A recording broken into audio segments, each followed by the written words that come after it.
Ever since it won the right to host the 2022 World Cup, Qatar has been a controversial choice.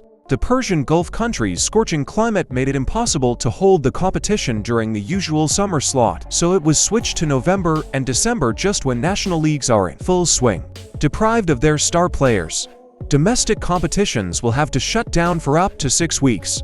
Investigations continue into how Qatar, a tiny nation of 3 million people with no soccer pedigree, managed to win a secret vote to become host. To organize the 2022 FIFA World Cup is Qatar. With just over a month to go before the opening of the Football World Cup, on November 20th, the Al Khor Stadium in Qatar, French society is uneasily preparing for the sport's most important event.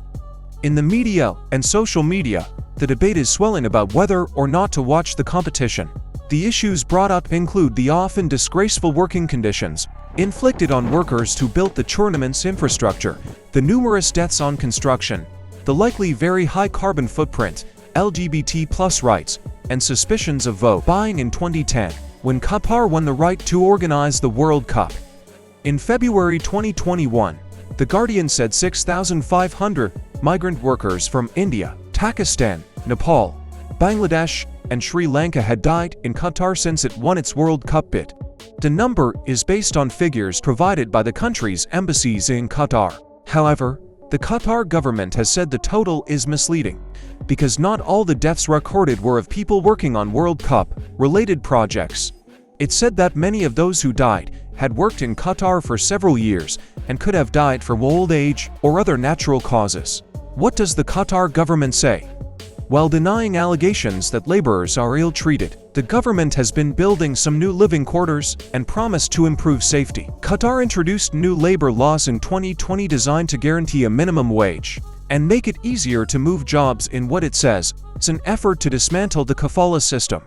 Rules instituted in 2021 further limited the hours that workers can toil outside in the summer heat, at least on paper. The reforms make Qatar's labor laws among the most worker-friendly in the Gulf region.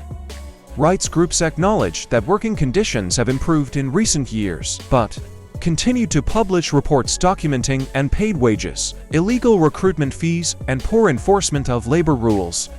What's in it for Qatar?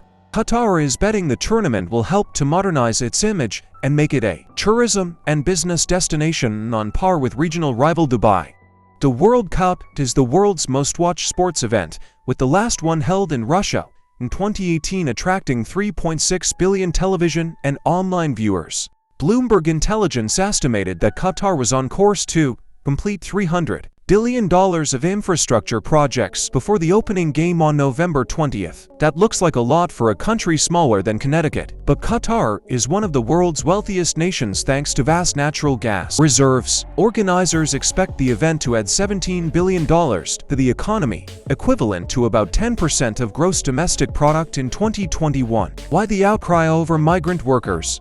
Media reports have detailed cases of laborers working on the new stadiums and other infrastructure being subjected to inhumane treatment and unsafe working conditions. Amnesty International accused the government of failing to properly investigate the deaths of many migrant workers. The World Cup preparations have shown a light on the Gulf region's kafala sponsorship system, under which laborers require their employers' permission to switch jobs, return home, or even open a bank account. In 2019, the United Nations assailed Qatar for racial discrimination, saying a worker's nationality played an overwhelming role in how they are treated. Is Qatar a free country? Qatar is ruled by Emir Sheikh Tamim bin Hamad Al Thani, who controls the government and the judiciary. Political parties are banned, and most of the population are non-citizens with few civil or political rights. Homosexuality is officially illegal, though penalties are infrequently enforced. While FIFA rules stipulate that displays promoting lesbian, gay, bisexual, and transgender rights be permitted in stadiums, a senior official responsible for security during the event warned that rainbow flags could be taken away from fans to protect them from being attacked. In March 2021, Human Rights Watch published a report calling on Qatar to reform the male guardianship system, a loose group of practices and rules that make many women's personal decisions contingent on approval from a male family member. Why was the bidding process contentious? Ever since 2010, when soccer's ruling body FIFA awarded Russia and Qatar the rights to consecutive World Cups, allegations of vote buying have swirled. Two members of the 24-man FIFA executive committee that chooses the hosts were suspended before the 2010 ballot after being filmed offering their support for cash. An investigation continues in France into the award of the 2022 tournament. An indictment was also filed in the US in 2020 that accused several officials of receiving payments to back Qatar's bid. Their trial is set to begin in a federal court in New York in January. Qatar denies paying anyone for the hosting rights. FIFA said that holding the event in the country was in line with its goal of expanding soccer into new regions. Will there be boycotts?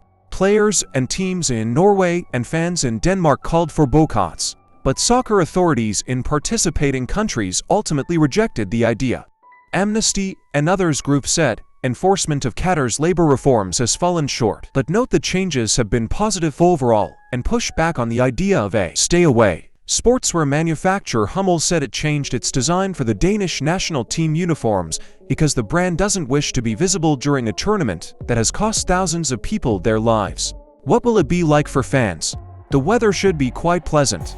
The average mid-November high is 85 degrees Fahrenheit, that is 29 degrees Celsius, and the heat tends to dissipate in December. Nonetheless, some of the tournament's 8 outdoor stadiums are equipped with air conditioning systems, adding an extra challenge to FIFA pledge to make this World Cup carbon neutral. The limited number of hotels in Qatar means some fans are being encouraged to stay in other cities in the region and travel by plane to matches.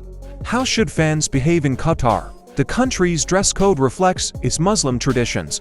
While there's flexibility in 5-star hotels, women and men must cover their bodies from shoulders to knees in malls and most public spaces. Public displays of affection are unwelcome. Even hand-holding is rare. With a handful of exceptions, alcohol is limited to restaurants attached to high-end hotels. The World Cup organizers have said tourists will be able to drink in designated fan zones. So friends, with so many controversies and issues, FIFA World Cup Qatar 2022 will be played from the 20th of November to the 18th of December. Let's hope everything goes well in the World Cup. Friends, how was today's content? Tell us in comment box. If you like our content, do like and share, and don't forget to subscribe our channel.